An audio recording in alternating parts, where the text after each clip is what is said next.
All I ever wanted was to come out the other side and be with you. I was wondering, I mean, do you think I'm a traitor or something? You? Or do you think I've collaborated with the Chosen or something? No.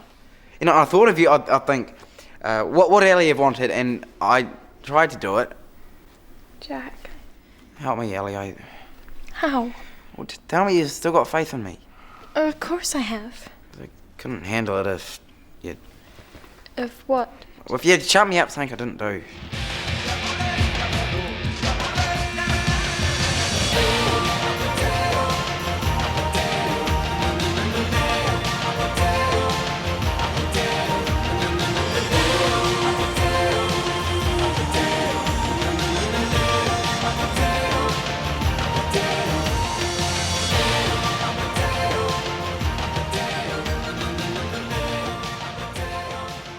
Welcome to Series 3, Episode 37 of Conversations on Eagle Mountain, a podcast about the tribe. I'm your host, Lance, and joining the podcast panel today is Liz. Hello. Maggie. Hey. And Tamsin. Hello. With episode notes done by Matt and myself. So Series 3, Episode 37. The screenplay was done by Carrie Rose. It was directed by John Reed. And the episode synopses were read out by Tamsin. The mole rats search for the missing Amber and Trudy, but Bray has his own ideas on their whereabouts. Lex struggles with jealousy, while Jack struggles to reconnect with Ellie. Hey, did anyone see where Jack and Ellie went? I saw them slink off just before. They probably went off to smooch in a corner somewhere. They're so lucky. Being in love. Or they could just be avoiding Bray's speech making, like Amber and Trudy. Hey, okay, that's it. I'm not gonna wait a second longer. It's time those girls came down to celebrate. So yeah, panel, I mean, considering that the Chosen have only just been defeated, and the fact that they are still kind of using exterior shots of them all that have Chosen in them, and not forgetting Moz and her mob hanging around, like, what did you make of the kind of nonchalant attitude concerning the Moratz's disappearance? They don't really care at all, do they?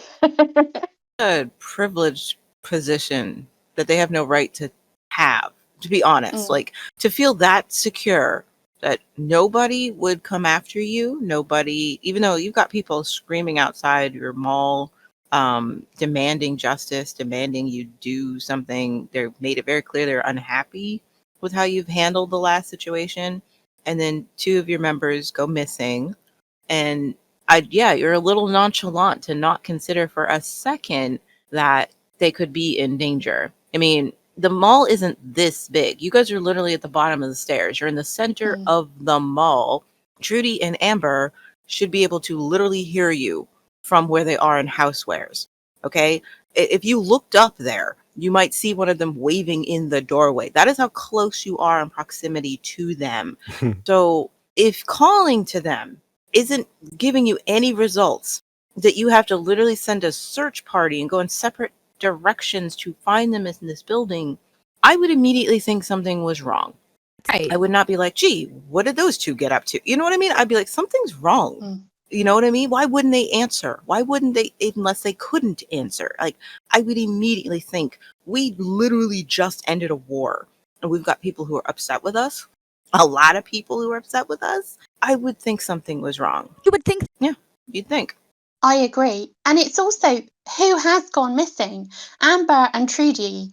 Amber's become a figurehead because of the trial. People who probably didn't know her before now know who she is. And Trudy obviously is the former Supreme Mother. So it's not like it's just 2 random mole rats that didn't turn up. These are really, really big figures if you have an axe to grind against the mole rats. Mm-hmm. Not to mention, they were the 2 people who were like, this is our idea. So they weren't like reluctantly joining the party. The party was their idea. They would not miss it because of some whimsical thing that just came up. They wouldn't just disappear. Like, why don't you assume something's wrong immediately when you call them and they don't answer? like, come on, where could they possibly be that they wouldn't have mentioned, or they wouldn't be back yet? Like, a trip to the bathroom wouldn't take this long. You guys should be more concerned immediately, in my opinion. I also thought it was really interesting that the only person who was really suspect was Salene, because she was like, Trudy would never leave Brady willingly.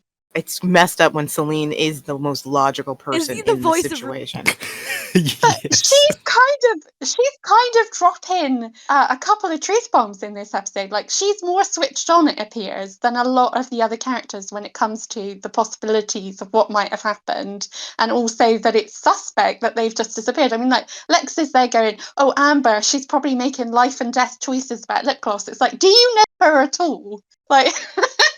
I get it. Whoever wrote this wanted to show the escalation of tension of them going from not being concerned to then having a reason to be concerned. Mm. But it's just silly that they're not concerned immediately, considering who's disappeared, and that, as Salene states, there is zero reason for either of these two to go wandering off so suddenly, rather than attend the Yeah. party that they said we should have.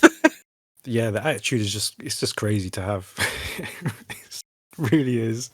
If I was Bray, I'd be like, wait, what? Where are they? Like, I would be, my teeth would be on edge immediately if those two. Amber literally just let the only chosen we're prosecuting go free. Mm. And I've already she's been threatened. She's been threatened in this mall, okay? And she's not coming down to dinner. What's going on? Even if he doesn't give a crap about Trudy, which most of them don't. But the point is, like, I would immediately, my hackles would be raised. Like, something's wrong. Mm-hmm. She wouldn't do this. Yeah, and I'm so glad, like, Salene did say, oh, she would never leave Brady. At this point in time, do you think she would ever leave her out of sight? Like, no, come on. Why would she leave Brady? I love how they try to turn them all into a labyrinth in this episode. They've got all these curtains, and so they want you to think that the space is bigger than it is. And it's like, you could stand right there at the fountain and just call for somebody, and they should hear you. They should be able to hear you. There are so many hiding. It's a small mall. I love when we see Ellie just ripping apart, ripping a few curtains as if, like, where could they be hiding? Great search method, Ellie. If they were in any of those spaces, they would have heard you. And if they're in distress, you're not giving any of those spaces enough time to spot a person who might be in distress. Yeah, but let's be fair to Ellie. She's really just using it as a way to run away from Jack. Which is screwed up. Like, I mean, not even just that she's doing that to Jack, but it's like, why aren't you really looking? I know. Like, why don't you care? But none of them seem to care. They all have this apathy. Like, Alice and Ned go off and have sex. I'm assuming that's probably what Lex and Tai-San did as well. And then you've got Casey stashing away food. And then you've got, like, Ellie and Jack running around the mall talking about their relationship. Like, nobody cares. They never learn. They never learn. No. Like, you've been through this. You've had people go missing, you know, and it's weird that they showed more concern for missing people in season 1 when they barely knew each other and had fewer bonds, fewer reasons to care about anyone, when food was an issue, when one less mouth to feed would actually be advantageous, when they had to decide whether to even keep a pregnant girl because can we take care of her? We can barely feed ourselves. They had more concern when someone went missing then than they do now, despite everything they've been through and the possibility of danger, or the fact, the history of what happens when someone goes missing. It's never been good. Like, come on. Like, so how can you not learn? How can we be in season 3, have another kidnapping, and these guys are still, like, offering up the most asinine excuses as to what could have happened, rather than the most obvious things that could have happened. They just went on a walk. They just went for a walk. They needed fresh air. The interesting thing about that, though, is if they actually press the button of interest, that kind of means that it's one of them who must have done this, since there isn't anyone else in the mall. They're all in the front, so no one can get in. So if they were to then become suspicious, that would obviously lead to them knowing that it's one of them. Spoiler alert. Like, well, who wasn't here? Yeah. That would require brain. Yeah, and we know they've run out of those. But I love how they all come in like it's an Agatha Christie mystery. It's like, oh, where is Ellie and Jack? And then and they just kind of appear. Yeah, the apathy is tonally wrong. But I think it kind of exemplifies the issue that we've had with this entire season, which is they have to write the characters stupid, because if they don't, the plot and what is happening is so paper thin that if the characters were at all capable or thought like normal people, then they'd be like, this is ridiculous. Very true. Yes, it's all in the writing. Ellie, is she alright? Well, I mean Ellie and me. Right. Love's young dream. Well, that's just it. It isn't. I mean, Ellie just seems different somehow. What do you mean? Well, I know everyone's been going through tough times and all that, but I don't know, it's like she doesn't want me around or something. So yeah, what are your feelings about Jack and his insecurities here? Personally, I felt this was quite a nice piece of writing, because it's not just about his insecurities, but it also talks about how he wanted things to be when he came back, and that he sort of held on to that while he was in captivity. And I've done a lot of research about, the Second World War, the First World War, and a lot of the men who came back struggled because the life that they wanted to go back to, the women had independence and they didn't want to be sort of waiting for their husbands at home necessarily. They were out doing things. And I thought it was quite interesting, like how you build something up in your mind and it's this kind of perfect picture of how it's going to be, but then in reality it gets shattered by things have moved on without you, if that makes sense. So I liked that bit of writing in it. I like it because it shows a lot of Jack's growth. Jack has always been insecure, but in the past he was very toxic with his insecurities when it came to Ellie. He lashed out. I love the way he addresses what he's concerned about, how mature he is being by being very straightforward with her, asking the questions he wants answers to. Are you upset with me? Did I do something? Do you think less of me because of what I had to do to survive the Chosen when I was gone? You know what I mean? Like, he goes down the roster of what his concerns are of how she must think about him, because he can't understand why she's so distant and clearly avoiding any physical or emotional intimacy with him. And yet her words are saying everything's fine. We're good. And he's become more intuitive. Like, no, everything is not fine. Your behavior is not fine. So I like that he immediately dives into, like, he self-reflects, which, wow, well done, Jack. You immediately think it might be something you have done, even though you didn't do anything wrong. But it's such a mature place for Jack to have come to, because he wasn't capable of this in the past. And yet here he is addressing it calmly and just trying to clear the air immediately. And I just feel awful for him. I really do. I feel awful for Jack. It's so bad. I'm not mad at Ellie. I'm not one of those people who's like, oh, I hate her so much for this. She's wrong. I clearly am like, Ellie, you're in the wrong here. You need to just be honest with him. You need to think, is it Jack that you want? And he has a right to know. And you aren't helping anybody by lying to him. You're only hurting him more. You obviously don't want to hurt him, but the way you're treating him is hurting him, so get off the pot. You have to decide. Do you want Jack? Yeah. Or do you not want Jack? And if you don't want him, you need to let him go. He deserves that. He deserves honesty from you. I also think that the things that he says about his own insecurities are the things that she's actually done, or she feels like she's done, like the collaboration. Now, we all know that Ellie was not a collaborator in the way that May was. I mean, she was forced into this by her sister.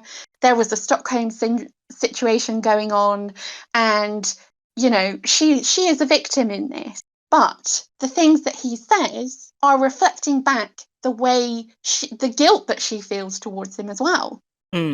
Yeah. That makes sense. Like, I don't think those things about you, but you might think them about me. Yeah. Yeah. Yeah. And she probably thinks them about herself. I think that's probably why she's reluctant as well. Not just like, because I agree with you, Liz, like either keep him or let him go. But I think there's also the level of like everybody else in that mall knows what she's done and has made a judgment about it, whereas he doesn't. Yeah. Yeah. I do think, though, I have to say, I don't know why the others are just continuing this to go on. It seems unnecessarily cruel. Yeah. It is. It He is looks very he cruel. looks dumb, and they're allowing him to walk around, puppy, following her around, and it's sad. Like, put him out of his misery. He was once part of your tribe. Like, okay, I could understand them not wanting to get involved and wanting Ellie to have the chance to tell him. I get that. But they don't seem to care. You know what I mean? Like, they really don't seem to feel bad for Jack. They don't seem to give a damn that poor Jack is being led along and is in misery. He just came home and is in misery because he doesn't know what's going on. And none of them seem to care about that.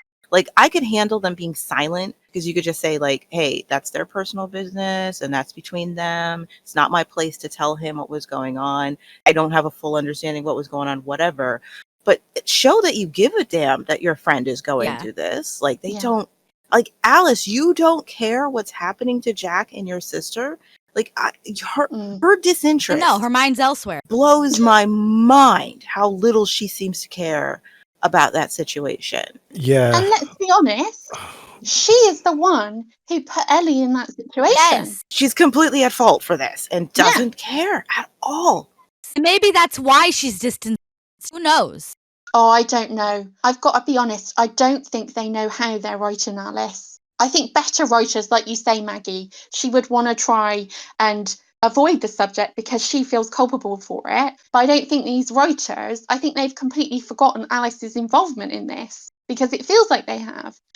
Yeah. And I mean, let's be honest, season 2 Alice, however hard it was, she would have put him out of his misery when he came to talk to her. She would have cared enough to try to give him some advice or a gentle word or something. She was. And she would have gone to Ellie and been like, you need to tell him.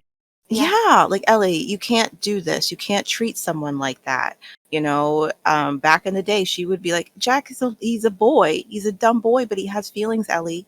You know what I mean? And you got to be respectful of those feelings. Like, but her lack of care is just like, how much more can you assassinate her character?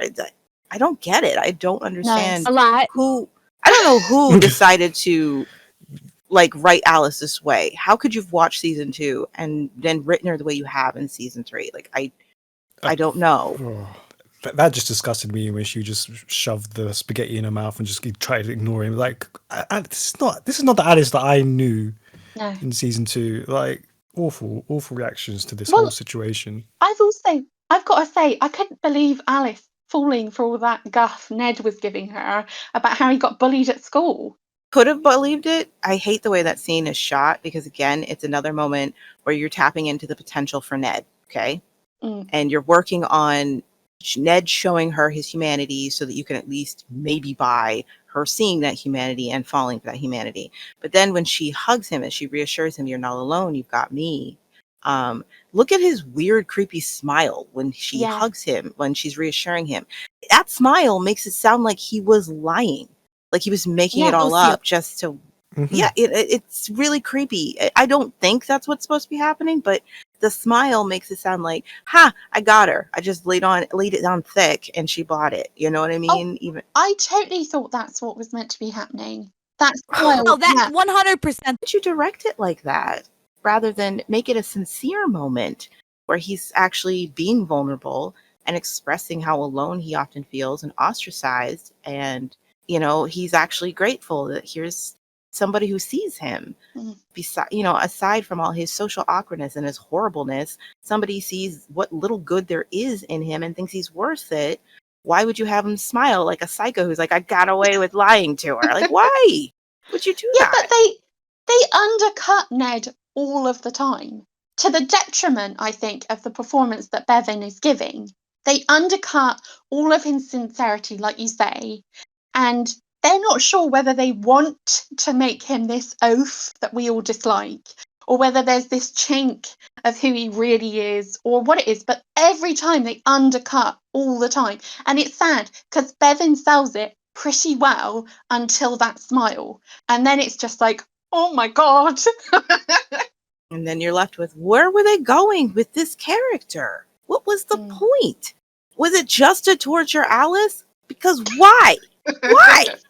Well, let's be real. I feel like it's to torture us at this point. I don't know. I just think it's far more interesting if you're going to have someone like Ned do such a horrible thing, like kidnap two women to get his own way.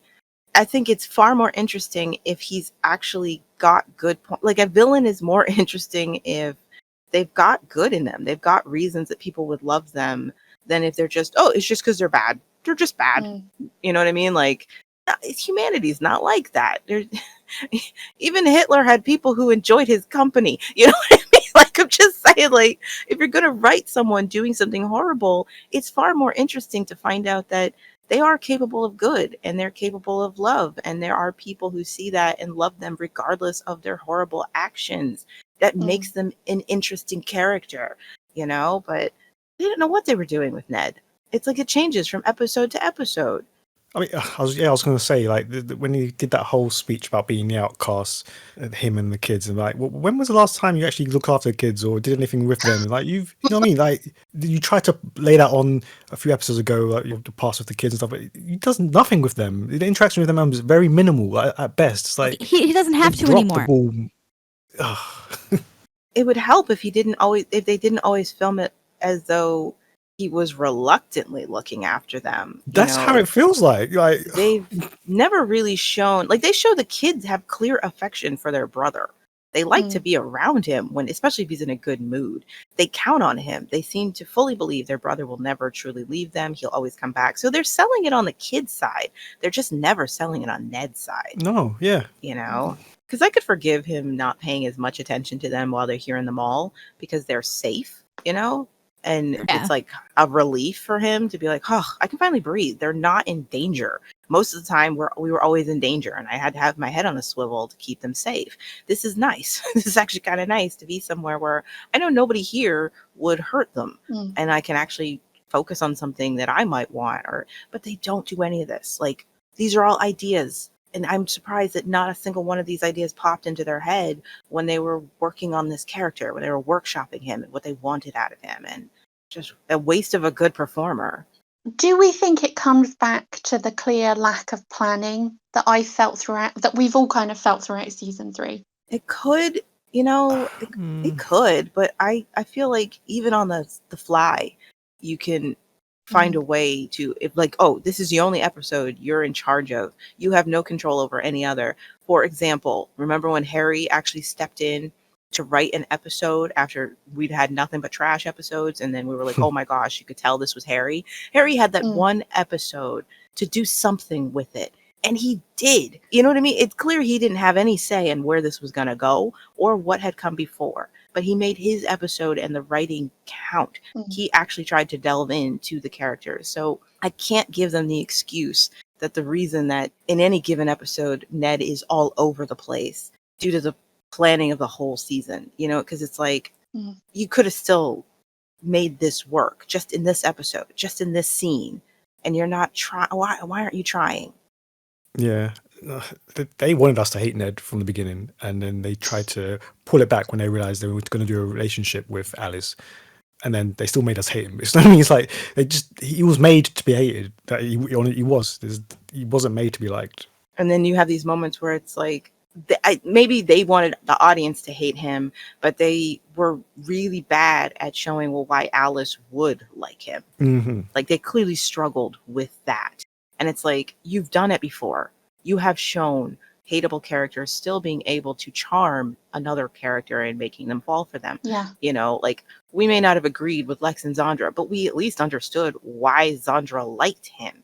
We understood how he laid the charm on with her, how he was able to seduce her with his swagger. You know what I mean? Like, even though we're like, this is toxic and unhealthy, we at least got it. We understood what it was because Andra was a solid character. We understood what drew her to a person, what she was attracted to, what she wanted out of life, what she would want from a partner.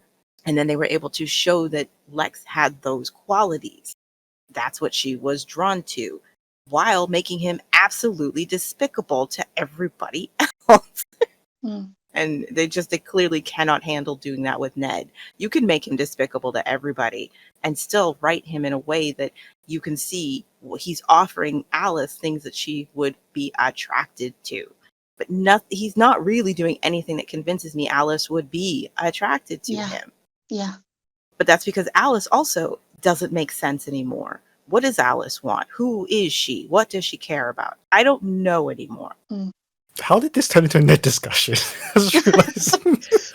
No idea. No clue. Ned is kind of the emblem that is everything that is wrong with season 3, I think. It's kind of very much connected to his character. So I think that's why we talk about him a lot. And I think that's probably why we're going to talk about Jay a lot coming soon, you know? Because a lot of the issues, you can sum them up in some of these characters. Pride. He's gone and it's your fault. How'd you figure that? Going on about the rebirth of the Mallrats? So? You know he's not one of us. How was he supposed to feel? I don't know, May. You know what? I really don't care right now. Great! After everything he did for us. Well, I can think of someone who does care. Amber. So let's focus on May and Bray here first. Like, how did you feel about May stirring the pot and Bray's kind of single-mindedness and accusations to Pride? That's what May does. Stirs the pot all the time, especially when she feels wrong. Yes, yeah. She does feel wronged because she feels like Bray has pushed Pride out of the circle. And so she no longer has access to him. And his tree-loving lace is gone. Suppose there are worse ways to get Pride back, but this is such mediocre writing to get us there. Like, I'm not impressed with that at all. It's easy, yeah. Like, it's real. Like, if just on paper, it's sensible. Like, okay, point A gets us to point B. May feels betrayed by this tribe and all these people. Nobody's sticking up for her. Nobody having her back after what she did to help them during the chosen occupation. So she's bitter at everybody. And the only thing she liked was Pride. And now he's gone. So, yeah, like, fine. I guess I can reason that May is acting like a fool and coming up with the most illogical reason for Amber and Trudy's disappearance because of that. You got Bray, who still has his insecurities about Pride. Okay, fine. I guess that's reason enough for him to actually believe that this is what Amber would do, and that's what Trudy would do. Okay. Sure. I guess he's in his feelings, and the scene with him and Pride, like, I feel like, yeah, the dots connect, but just barely. There's no effort put into this. But yeah, they could have done it worse, I guess. That's the best thing I can say about it. It could have been worse. It could have been a worse way to get Pride back. That's the best thing I can say about it. That's fair. Yeah. I mean, it just looks so bad when it comes to who Bray thinks Amber is. That she's the sort of person that would leave without saying anything. I mean, I know she's done that before. I was going to say, to be fair, she's done it to him before, twice. But we're supposed to forget about that at various points, aren't we? We're supposed to have a little touch of amnesia sometimes around why she went. And again, I mean, it comes back to if she just had a head injury and we hadn't had all that stupid look at me and Bray with this child going against everything she knew Bray was. And if she just stumbled out with a head injury, it would have been much more easy to excuse these sorts of but it makes their relationship look so weak because he just doesn't trust her. And like you said, he has reasons not to trust her because she did this awful betrayal. She betrayed all of them.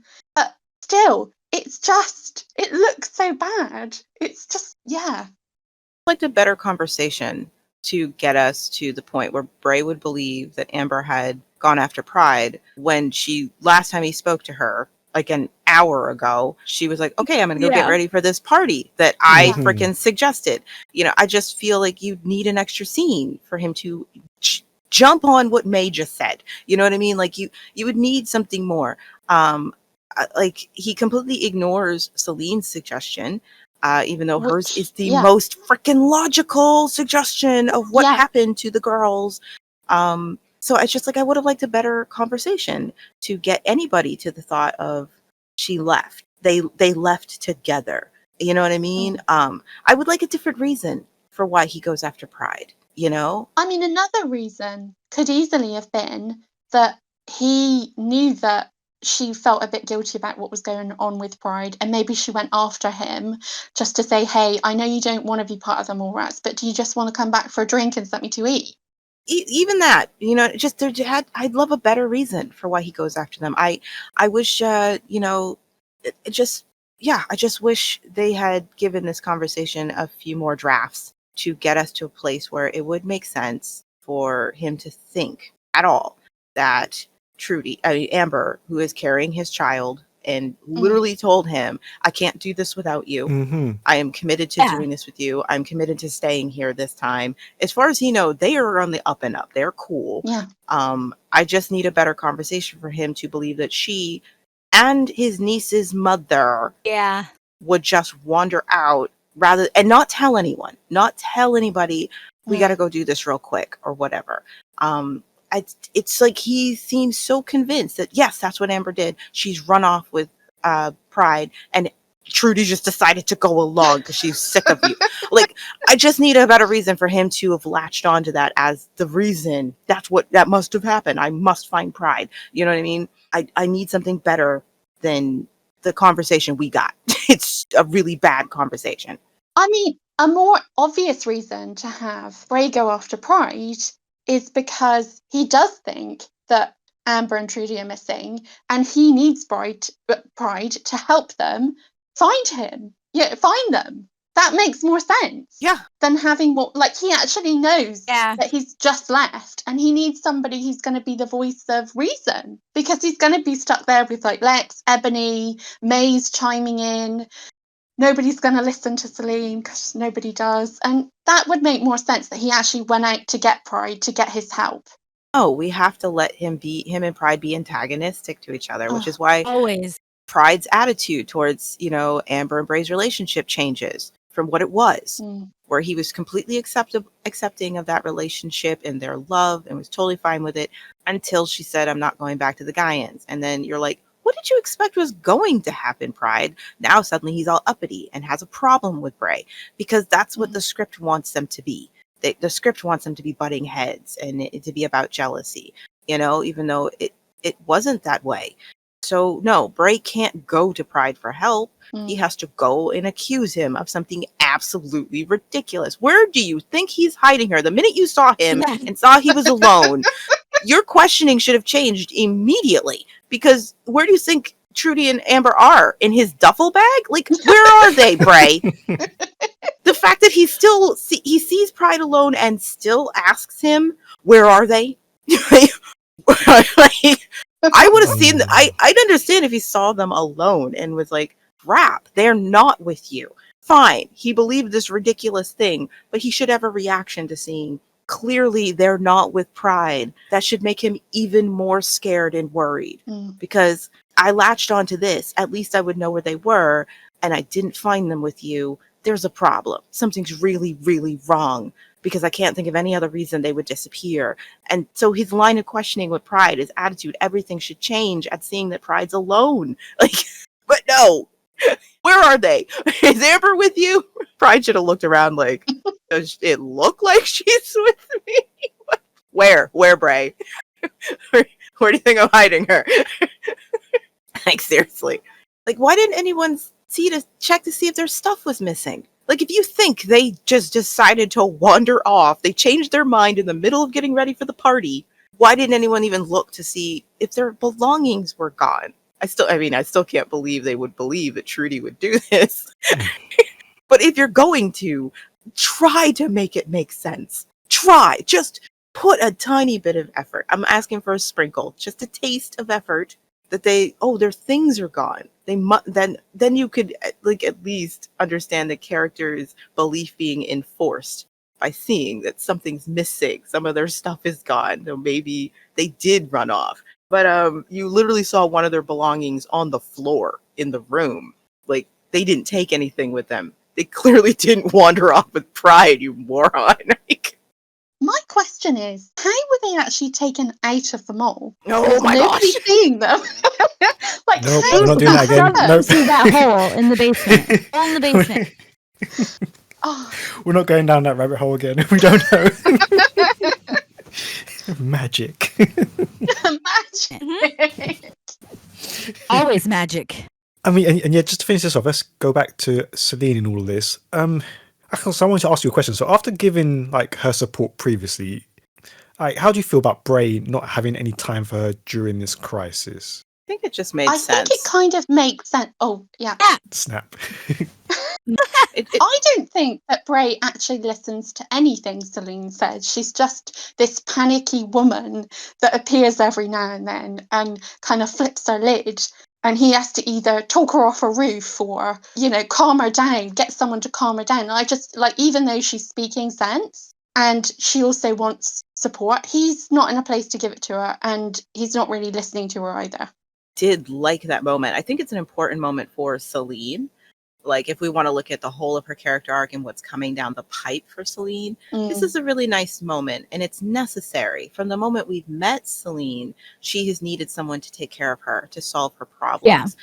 Only when she's feeling very secure about the ground she's standing on does she seem incredibly confident and will be like, I can handle this. Go away, Ryan. I don't need you around all the time. But that's just because she's secure. Everything's working out for her. She feels safe.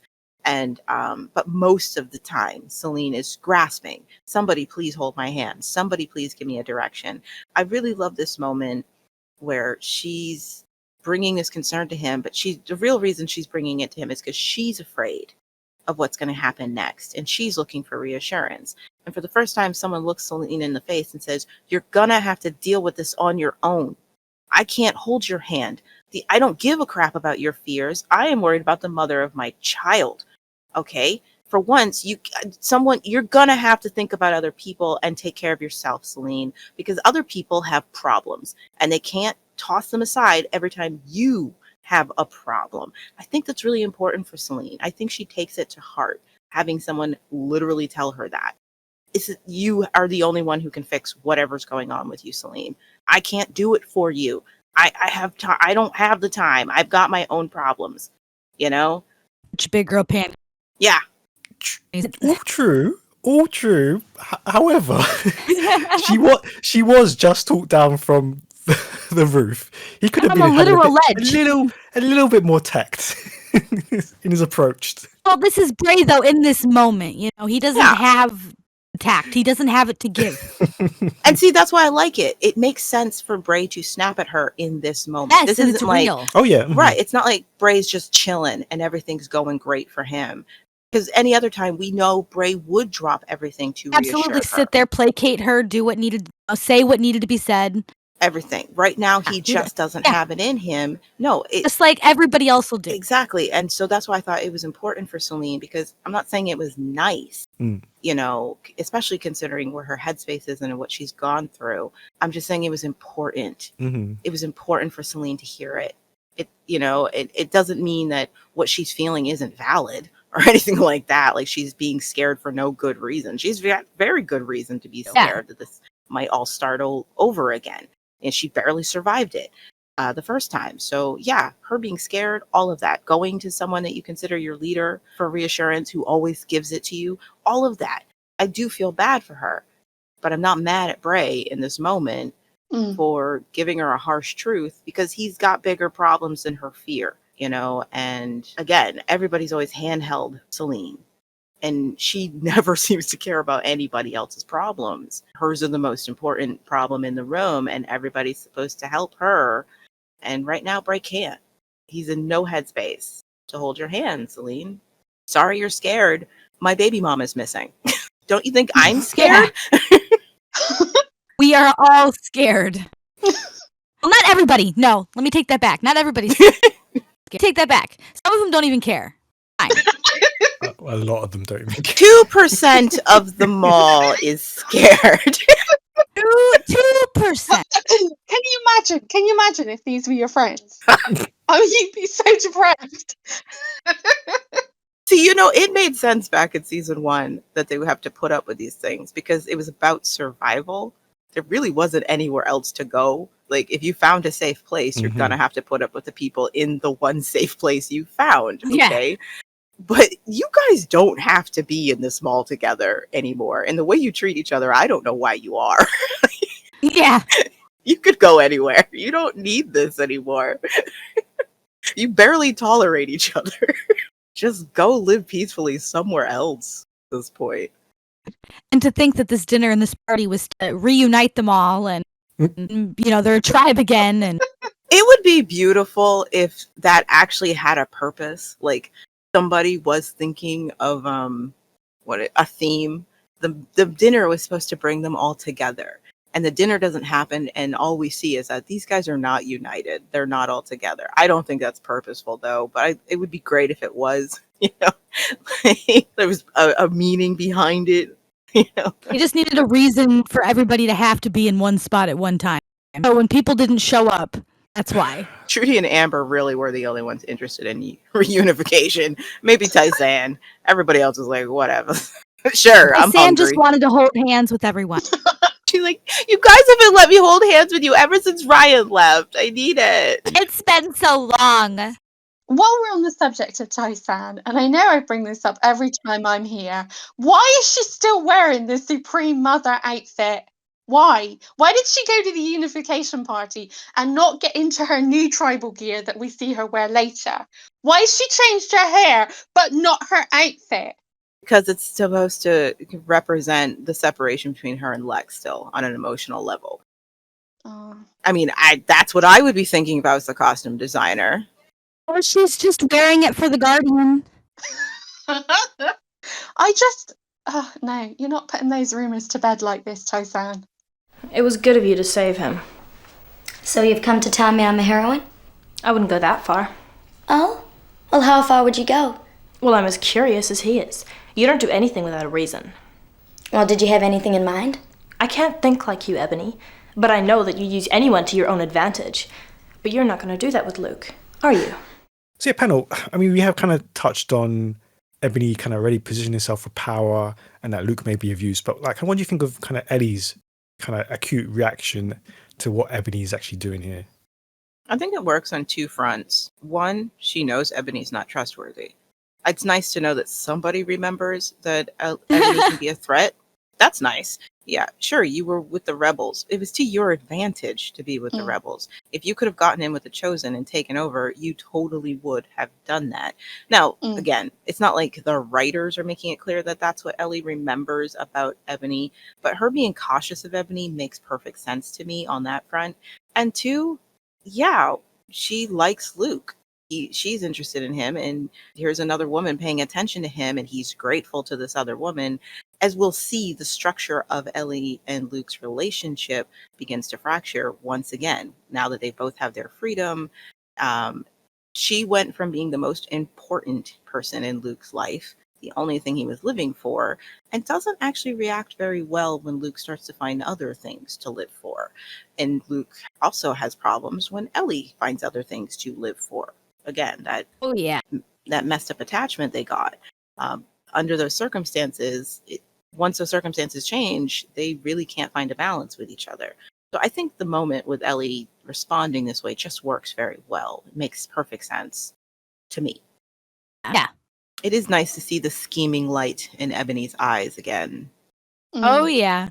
Welcome back. Nice to feel the vibe. Yeah, it's nice to feel the vibe that she's clearly working on something. It's like, oh, it's good to see you again. What is it? What have you got up your sleeve? But it is scary, you know, because she's got her eyes on Luke there for that help and whatever she is working on. Well, she's not just got her eyes on Luke for that, though, has she? Because was it just me, or is there chemistry between them? It's probably just me. Maybe that's just good acting. I think Ebony has chemistry with almost everyone. Yeah, she's just really good when they let her be good. Yes, she's so good. Yeah, she knows how to lay it on sweet when she's trying to win somebody over. I like that Luke, who is so hell-bent on, I can't live, if I can't have Ellie, I can't live with my guilt, I'm going to go out there and just face the consequences. And once that gun was in his face and he was saved from it, he gets a perspective shift. Like, whew, maybe I really don't want to die. Though I thought it was a little heavy-handed, his actual dialogue saying, Amber was right. My guilt really is the worst thing. Like, okay, thank you. Thank you for trying to convince us that you guys did a good job with that. I'm not convinced you did a good job with it, but whatever. That was a little laying it on thick there. Well, the whole issue with that thing is, who besides Ellie knew that would be such a big problem? That would be such a punishment for him. Who besides her would know that? Not Amber. He could have been faking his remorse, but whatever. It doesn't matter. I think this is a pretty decent scene. These two giving in some pretty good performances. And as you guys said, Ebony usually has really good chemistry with everybody. So her and Luke were great. Her and Ellie, I thought, were also very great. Thought that was a good scene between the two of them. And I thought it worked for me.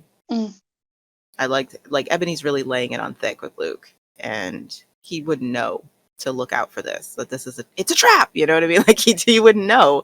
But Ellie's, her cautiousness, like, what do you want with him? What are you doing? You know? And Ebony's like, what? I see it. He's sincere. You know, the guy deserves a chance. Ellie's like, ah. And I love it. She's like, it sounds like you're warning me off your territory. And Ellie, who has at this moment made her declaration for Jack, doesn't want to admit, I actually want Luke, but I would be a bad person if I chose Luke. It's like, no, he's a good person. He deserves a chance, you know? And just, I liked it. Nice performances. Pretty decent dialogue. Yeah. I mean, being irreverent for a moment, we also know that both Ebony and Ellie are aware of what Luke's tendencies towards charismatic leaders and how that can go south pretty fast. Yeah. I was just about to say, like, Luke, have you forgotten that Ebony was in the Locos with you? Yeah, you're right. They know each other. Exactly. He's focused on the fact that she's one of the people who hated me the most and, you know, said some awful things to me when I was in that cage. She was really hoping for my downfall, and she saved my life. Like, yeah. You know, he's starting to feel a little hope for the first time that maybe there is an after, you know? Mm-hmm. Maybe there's something beyond my guilt and the crimes I committed. Maybe there can be something more. Maybe Ellie's right about that. Maybe I am worth saving. If Ebony would save my life, she could have let me get my head staved in, and she didn't. And he's just not in a place where he can imagine, why else would she save my life? You know, takes him a while to realize, oh my gosh, that's why she saved me, you know? Oh yeah, she's manipulative. He's just very, very in denial about everything, to be honest. I'm telling you, Luke is a tragic figure. He really is. I don't care for his character. I don't care for not as much as, you know, Salene or May. I don't hate him. I don't think he's a good character. See, I'm the opposite. His character arc is one of my favorites in the entire season. Like, in the show, to be honest. One of my favorite character journeys. He's very compelling. He's a very compelling figure. The dramatics. I think he's also quite sad, isn't he, as well? Because he's desperate to make amends. And his desperation just brings him more trouble. He just gets in deeper and deeper with Ebony. He gets in deeper and deeper with the Guardian. And the whole thing starts up again. He never sees it coming. That's what blows my mind about Luke. He is good at taking orders and following through and seeing that stuff gets done. Not an idea guy. Well, it's also different levels of intelligence, isn't there? Someone can be quite emotionally intelligent, but they can also be, you know, you've got, like, Jack, for instance, is a great example of someone who's very intelligent, but lacks the emotional intelligence that should go along with it, if you know what I mean. And Luke could be the other way. He's emotionally intelligent, but he lacks the intelligence that follows on. Luke smacks of, like, an 1800s poet. Oh my god, yeah. Look, I could talk about this for ages, but he's definitely Shelley. Definitely. He's not Byron, he's Shelley. Has that vibe about him. The dramatics and all, you know. Even the way he wants to build this better world, but he's not going to the effort that needs to take to do it, and he's going to do questionable things around it as well.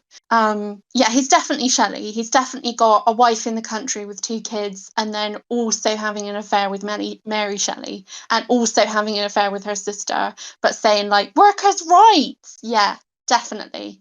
And let his guilt eat him alive the whole time. I don't know how I get myself in these situations. Yeah, I don't know what to do to fix this. Poor me. Oh no! You treat him like he's an animal. Why don't you bring it to him yourself? What? Okay, you might be nuts, but I'm not going in there. Forget it. After being tarred and feathered, May, I thought you, of all people, might treat him with some compassion. Discuss panel. For both being who they are. Like, the scene their behavior felt true to them, what's been established. It makes sense that May would not trouble herself to make sure he actually eats. She's going to do the bare minimum. She's on food duty. She brought him his food. Whether or not he eats it, she does not care. She puts it within reach. All he'd have to do is put his hand outside the cage and get his food. That as far as she's going. That makes sense for May. And it makes sense for Tai-San to be like, what is wrong with you? You know, and to even point out, I thought you'd have more compassion considering how you've been treated for your crimes, May. You know, that's what I can say about it. Like, it's in character.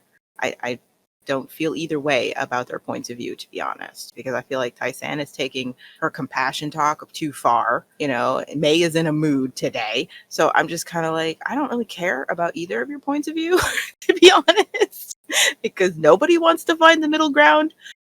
So all I can say is I think they are doing what they would do. Yeah, that's fair. It's just that continuation of the black and white discussion about this. If you are a person with compassion, then you have to be what Tai-San is. That's what you have to literally be in the cage with the dangerous criminal, brushing their hair, Giving him a sponge bath. Right. That makes you a good person. And if you're someone who's like, no, they're a freaking criminal, you have to be evil. You got to be so bad. You got to be like May, where you wouldn't even make sure they're getting their food. You just barely bring it to them. Like, there's no middle ground. Like, that's the way it's been set up. That's how this conflict has been set up. You know, you're good or you're bad, and there's no place in the middle to be. Whereas where the most of us would be somewhere in the middle. So it's almost unrelatable, to be honest. I mean, I'm a fan of the podcast, so I listened to one of you guys' earlier episodes, and I think it was you, Liz, who said about it feels a very childlike view of the world where everything is black and white. And I thought that was very interesting because I agree. It, like you say, most of us would be morally more ambiguous. But because they are actually still children, even though they've been through all this upheaval, they are still kids. And they do have this moralizing tone that is very black and white. I just think it's dangerous for the narrative to push this idea that that's how morals work, especially when you're talking to a child audience. You know, from the moment they had to decide whether to put the Guardian on trial, from the moment, like, the way they did it, they made sure all the, you know, the characters that are considered good agreed to not try him, and all the characters that are considered not so good wanted him to be on trial. They made it such a black and white situation, and it's like, that's what you're teaching young impressionable people, how you should view the situation. And they wouldn't have done that in earlier seasons, you know. They would. And so for me, I find it uninteresting, to be honest. I'm just like, I think that's where, you know, them simplify as best they can for the younger. Wasn't this show meant to be towards younger teenagers? Yeah, but I'm not going to give them a pass for that, because season 1, they were willing to explore the moral ambiguity of these situations. And it's like, if you are capable of it, now again, if they'd always been this way, I wouldn't give the show any flack for it. Then again, we probably wouldn't have fallen in love with it and wouldn't be doing a podcast about it 20 freaking years later. So, like, I just can't give them a pass, because they did start being, when they started, they had way more to say to their young audience about these kind of issues and explored it. And now they're just being lazy. This is such a complicated subject to pick up as well. You're right. You know, they're not like you say, they're being lazy and they're not addressing it, which then brings back to the point, why pick it up in the first place? Yeah, Why not just have the Guardian disappear?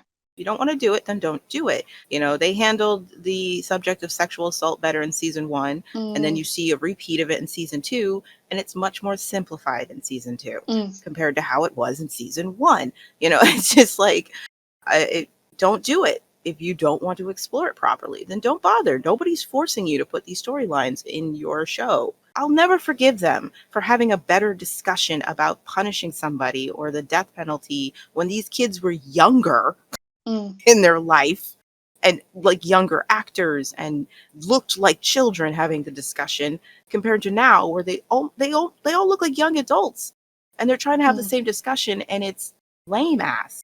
Like, I'll never forgive them for that. Like, no, this is bad. This is bad.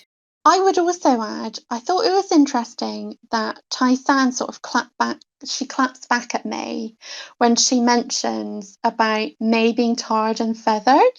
And having listened again to episodes that you guys have done, something that you also picked up was when May kind of looked to Tai-San for some support when they were in the cafe in one episode. And then Tai-San was basically like, no, that wasn't the case. I'm not anything like you. And I thought that was quite interesting because we know how Tai-San really feels about what happened to May and that she is angry with Lex for having done it. But yet, even though she felt that way, she still used it against May as a way to kind of say, hey, listen, I would have thought that you of all people could have understood this. This is Tai-San's villain origin story. I don't know. I don't have anything good to say about her. My love for her has taken such a nosedive. I'm like, I can't deal with you, okay? I just can't. I don't like what you're doing. You're annoying the crap out of me and your high horse. Sometimes you have a scene where I'm like, okay, I see where you're coming from. But they just take it too far that I can't stand it right now. I'm not going to lie. I'm still a Tai-San fan. I'll always be one. I just don't like her very much right now. I just don't want to. And again, it's probably not even her fault. It's just the way this is all being written and simplified. And I'm kind of not interested in either side. I almost side more with the bad people who wanted him punished. That's how bad this writing is. For real. No, but that's the message. If you wanted the Guardian punished, you're a bad person. Even you can't have a good reason for combing his hair. It was knotted. He couldn't do it himself. You are destroying us. Don't you know that? No, Lex, you're the one who's destroying this relationship. You're so obsessed with the Guardian, you can't see reality. No, it seems very clear to me. I have a wife who spends most of her time with some sicko. Panel, who do you believe is the one that is actually destroying their relationship? Both of them, I think. I think they're both doing it because when I was on a couple of weeks ago, they were having a very similar argument then.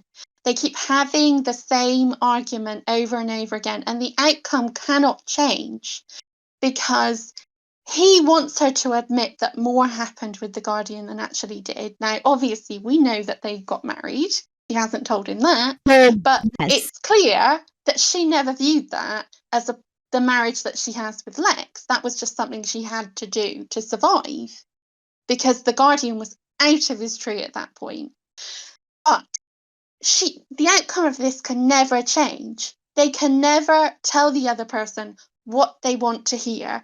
And also, there's a couple of other things. Firstly, Lex trying to change to become a better person for Tai-San. You can't do that for anybody. You have to do that work yourself. You have to do it because you actually want to improve, not because you're trying to show off to somebody. And secondly, I think the whole situation with May, he had that coming because of what he did to her. But they have always picked at each other, May and Lex. They've always been at each other's throats. And I go back to saying what I said previously. I've always thought there was a sexual element to this between both of them. And yeah, I think that. And I just thought she just knows exactly where to push his buttons. Because unlike with Bray, which felt very unrealistic, that felt like we all agreed that the way she did that with Bray, mentioning Pride and Amber running off together, that did not track for any of us. But this tracks more, because we know how insecure Lex is, and we know how impotent he felt being stuck on the outside. And then Tai-San's not really giving him any of the reassurance that he needs. And I thought it was, very interesting. But again, we're back at the same argument over and over again. I definitely agree that they are both at fault here. And it's basically because neither one of them is able to compromise how they feel to meet each other somewhere in the middle. Both of them, it's just like a wall and an implacable boulder. That's where they are. They're just two rocks hitting each other right now. Lex is not able to let go of his jealousy or his insecurities and just believe his wife when she's giving him the truth. What else is she supposed to say? She told you the truth. You don't want to hear the truth. You want to, justify your insecurities. And she's not giving you that. But Tai-San is also the problem. Like, she wants to do this for the Guardian, and she is not willing at this point to compromise in any way, despite how much it's causing strife between she and her husband. He's clearly unhappy with how close she is to the Guardian. It bothers him, and yet she's not willing to find any other path to make this a little easier. So they're both the problem there, because they just have such a difference in how they feel about this. And I do think that's realistic, that you can feel so I'm in the right that you just can't bend right now. Like, can't bend on this. So they're both causing that problem. They're having the same exact argument with different words constantly. And I did like what Tai-San said, like when she's like, well, how can I convince you if you don't believe me? I like the expression of, I'm tired of doing this. I'm so tired of having the same fight. And there's literally nothing I can say. And that they both feel that way. I don't give a crap about the scene with Lex, Andy, Tally, Casey, and the kids. I hate that plot line. I don't know. They clearly didn't know what to do with Casey and the kids. So that's stupid plot lines there.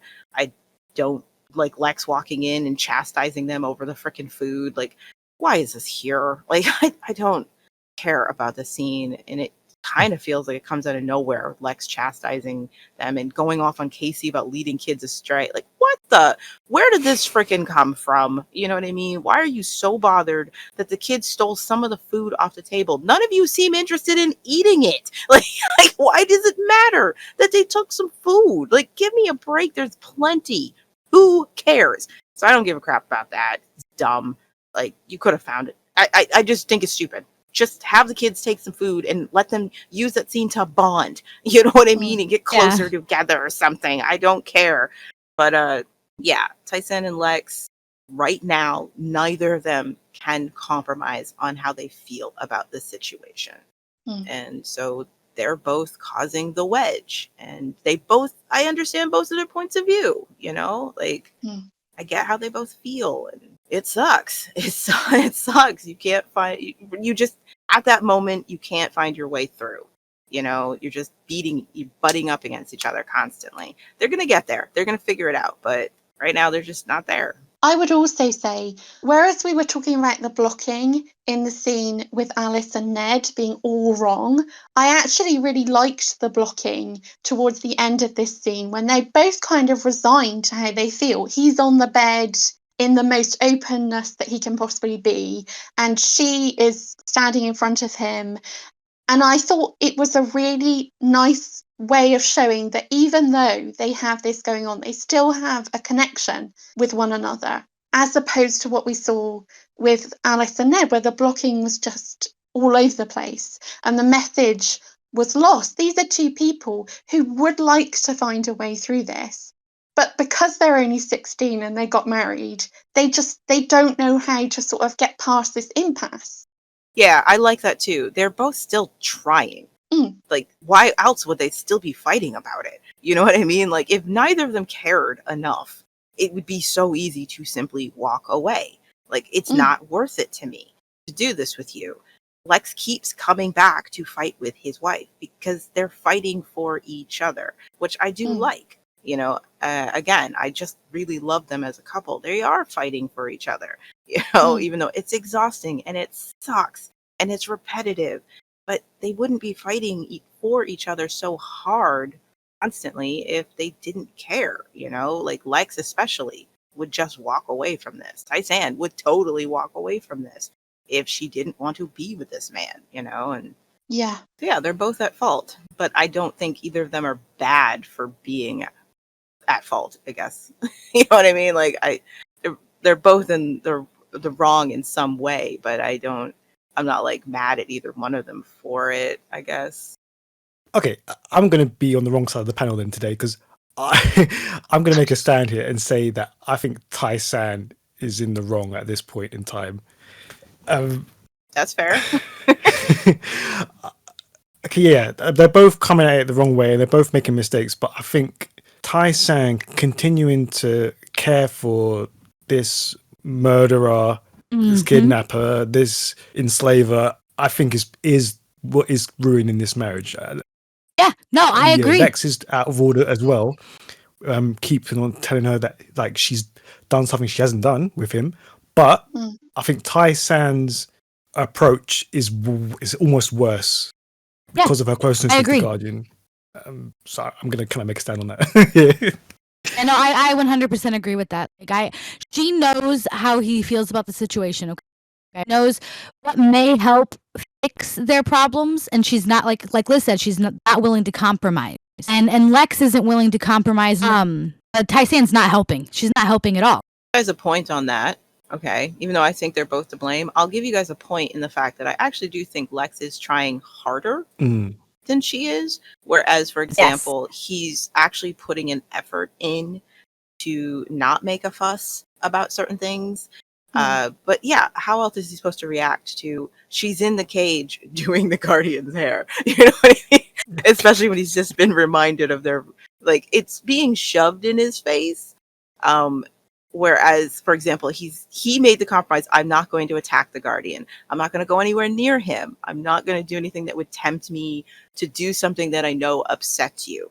You don't want me to beat this guy up. I really, really want to beat this guy up, but I know it would upset you, so I won't do it. So you got to give him points, because there's nothing stopping Lex from just going in the cage and getting some punches in to feel better about what this guy did and how he's come between he and his wife. But he's not doing it, and the reason he's not doing it is because it would upset Tai-San. She would find it wrong, even though in Lex's mind it's totally justified, right? And yet Tai-San isn't willing to do a single thing that would make Lex feel better about the situation. Like, it does feel like she's like, he is at least trying to not do the thing that would upset his wife, and his wife isn't willing to not do something that would upset her husband, so I'll give you points there. Yeah, that's kind of ultimately what I kind of feel, because I feel like Lex, his fears and feelings about what Tai-San has done, I mean, that's a lot harder to kind of walk back, rather than Tai-San simply just doing a little bit less for the Guardians and just not taking so much 24-hour care of him. That's just a simple step she could do that would ease the tension. So that's Stop kind of defending why I feel, him all the time. Yeah, just step back a little bit. Just a little bit. I think that would help immensely, but that's kind of why I feel it's a bit unbalanced, and I do kind of feel like Tai-San is... I mean, just to play devil's advocate from the other side, from the Tai-San side, do you think that what would have helped to maybe give them more a balance in this argument, so we could see both of their sides a bit more clearly, is maybe if no one was taking responsibility for the Guardian, and that Tai-San had to do it because like Andy and Tally aren't doing their feeding, May doesn't want to do you know what I mean? Well, that's what I think is great. They will address that in like the next 1 or 2 episodes, when these two finally do find their compromise, when they finally realize, like, I don't want to jump into it, but just to put what you're saying into context, they will realize that because they're not willing to find a compromise, their marriage is about to end, and they walk away from it, only to realize, I don't want to walk away from this. I want to find a way to make this work. And then they do find a compromise. where she expresses, I need to make sure he's being cared for. I can't live with myself if he's not being cared for properly. And Lex is like, what if I did it? Because it bothers me that you're doing it. Yeah. And it's important to you, so I'll do it. And she's like, that will work for me. As long as I know he's being taken care of, I won't have to do the thing that upsets you. And you're willing to compromise and do the thing that matters to me.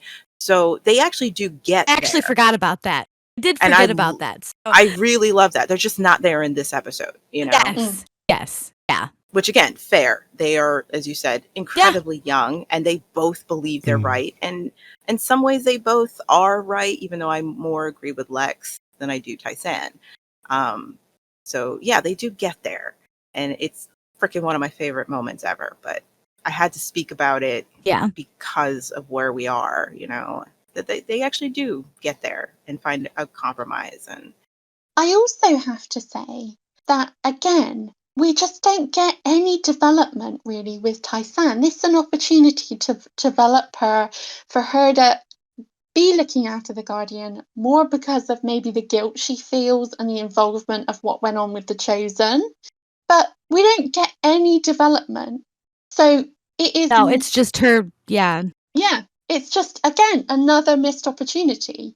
yeah, there's so much more we could have learned about Tai-San to strengthen her motivation for being this way, especially when you take in her past when she hasn't been this way.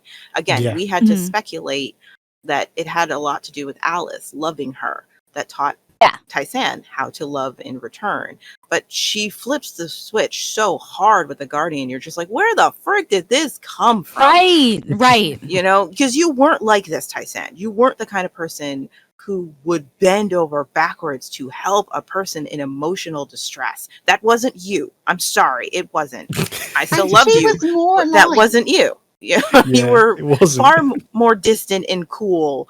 And like I said, if you really needed to fix someone, Salene was right there. And you didn't give a crap about Selene's mental space.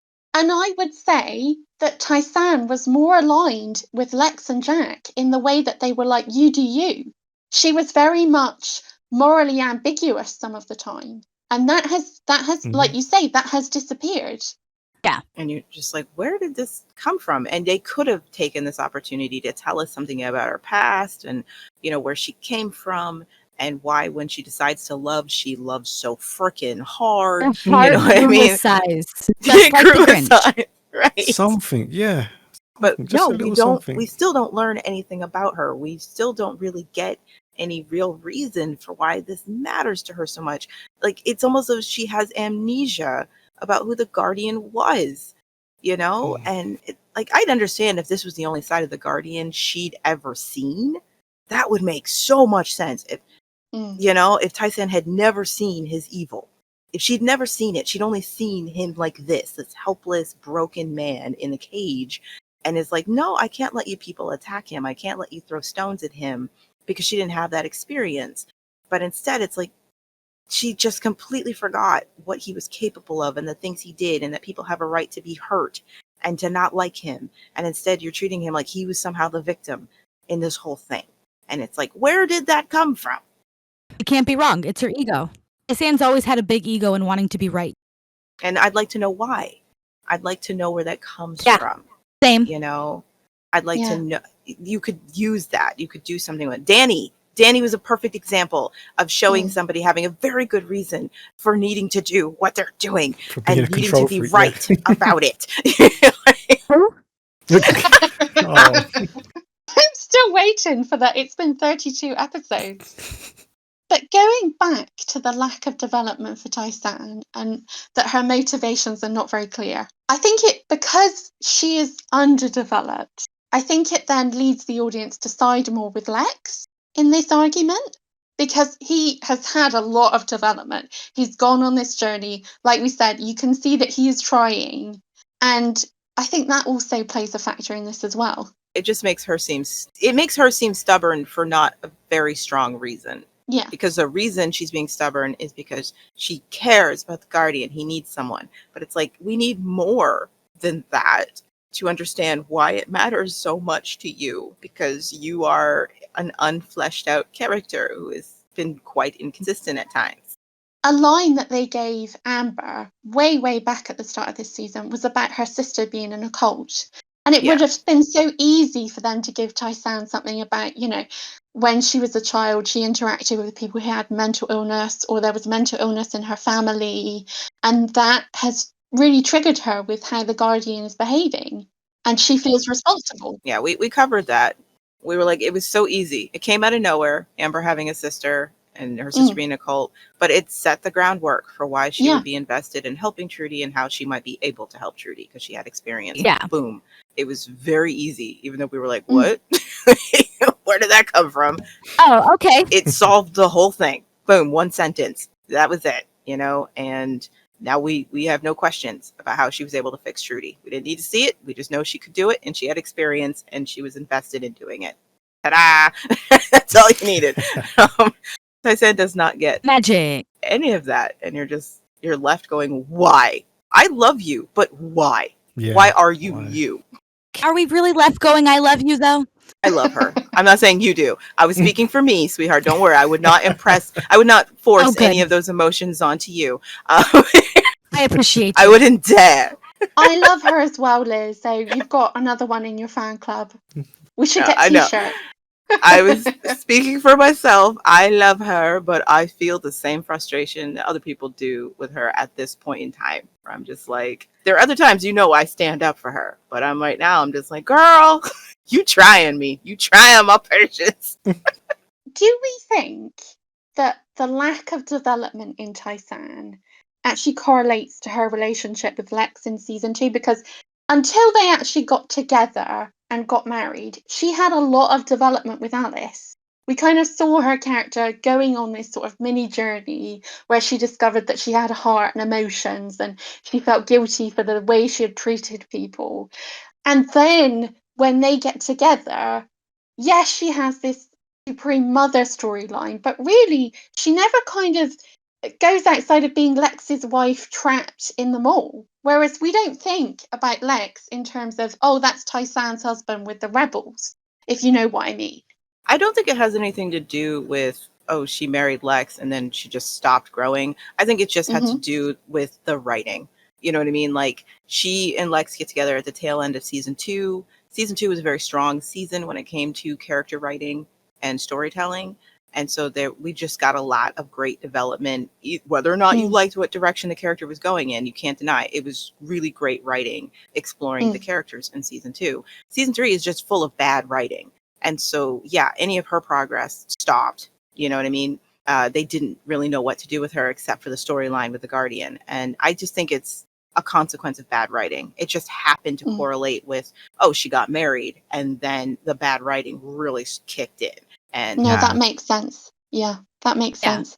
It's just, they just happened around the same time, and I mean, same thing happened with Ebony, and I just think it's, well, everyone takes a nosedive. Yeah, everybody takes a nosedive. I mean, Exhibit A, Alice. Let's be honest.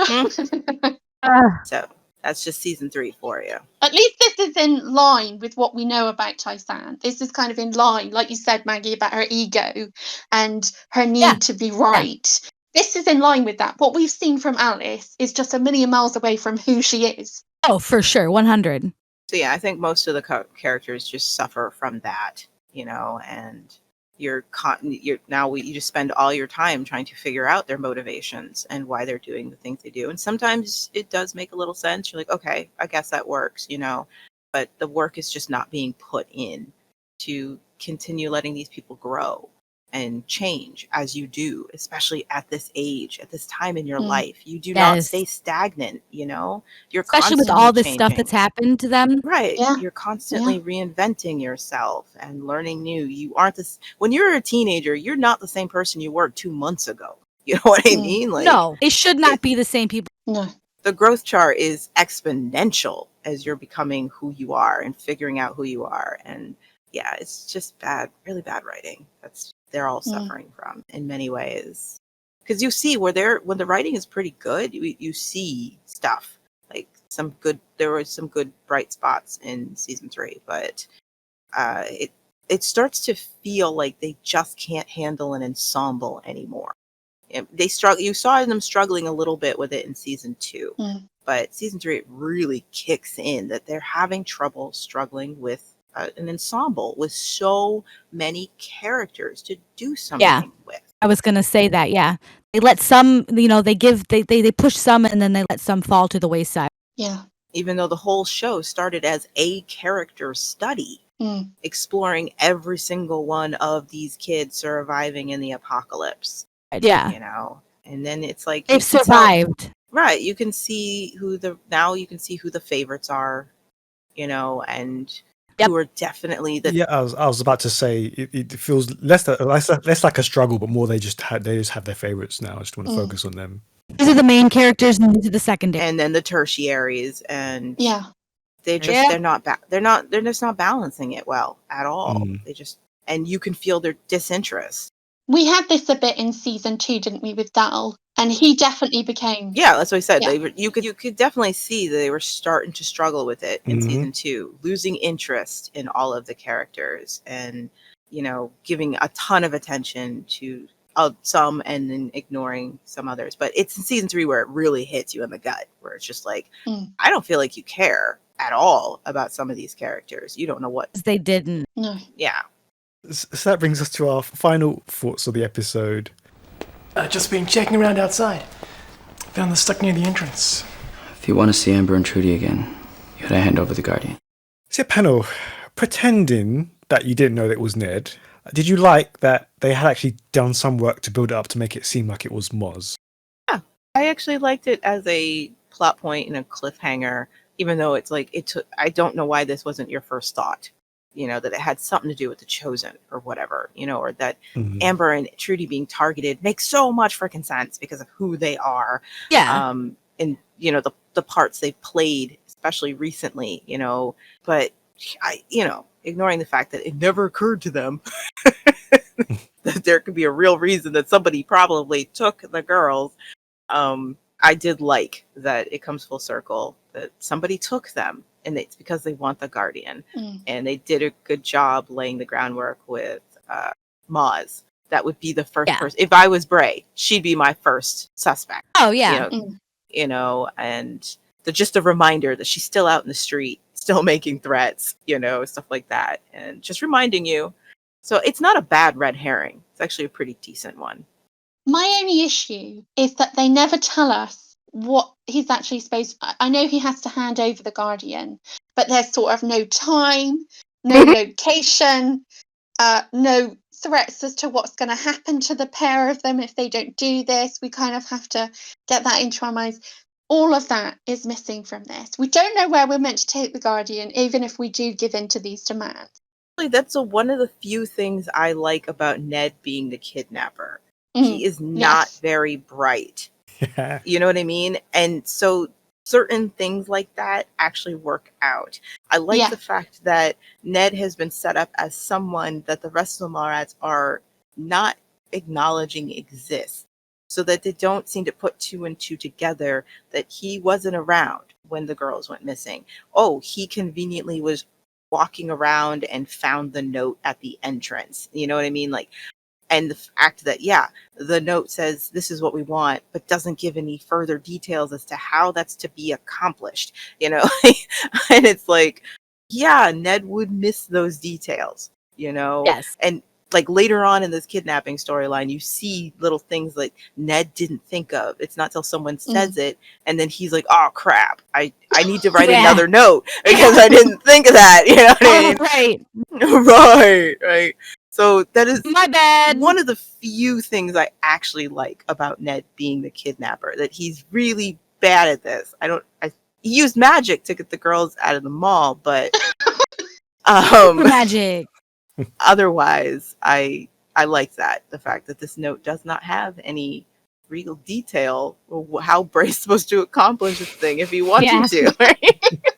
But you said it so well, that the red herring about it being Moz, but actually for the audience, the truth is right there. You don't have to read too hard into the lines to like piece it together. But when you first watch it, when you don't know, the red herring's really good, even though they've given us the answer, and the person delivering it is the one that actually did it. It's brilliant. Why could they not have done this for the whole season? Actually, we're interested in this plot line. You know what I mean? Like when they actually really like a plot line. Okay, I can't even say that. That's not fair because they completely bungled Amber's return plot line, and they were seriously interested in that one, and it's still total crap. So I can't say that when they're interested they do a good job, but they're more likely to do a good job when they're interested in the plot They'll line, at least try. Let's be honest, why the Amber return thing didn't work is because they didn't want to make Bray or Amber look bad. And because they didn't want to make either of them look bad, they make both of them look bad and stupid. Yeah, we covered that, definitely. I did like this little cliffhanger. I like the way it's shot. I love the lighting in the scene. You know, it's very clear that the dinner didn't happen. So, there's something about it. I like the way it's filmed. You know, the lighting is so warm, but it also is so dark where they are, the candlelight, Lex and Ebony sitting there, you know, and Bray's despair. Like, what the frick? This doesn't make sense. Where could they be? You know, and just the way Ned comes in the background, even the way he delivers his line. I was, you know, walking around, I found this at the entrance, and you're not paying attention to him in the background, but if you actually look at him, you can see, like, again, Bevan, it's all due to Bevan, but you can see even from his body language that he didn't just find this note, you know what I mean? Like, he's just a truth hidden in plain sight. It's just really nice the way it's done. He's looking at Bray like he knows exactly what this note would say, you know, and he's just waiting for the reaction he believes he's about to get. You know, it's just really well handled. And I liked Wayne's reaction to reading that letter and realizing, like, oh my gosh, you know, my worst fear, they've been taken, you know. Yep. Was it his worst fear, though? Because he didn't really even think about that, did he, initially? That's fair. I take it back. Clearly his worst fear is that she would run off again and not break up with him because she's done it before. So that's why he was so quick to believe she just didn't pack anything and left with pride. That was his worst fear, which, you know what, given their history, fair. All right, cool. That brings Series 3, Episode 37 to a close. Thank you very much to our panel. And if you'd like to take part in a future episode of the podcast, or even just leave us a message, we're available on all the major platforms. Just search for Conversation with Eagle Mountain or the tribe.co.uk. So we'll see you next time for episode 38. Until then, bye. Bye. Bye. Bye.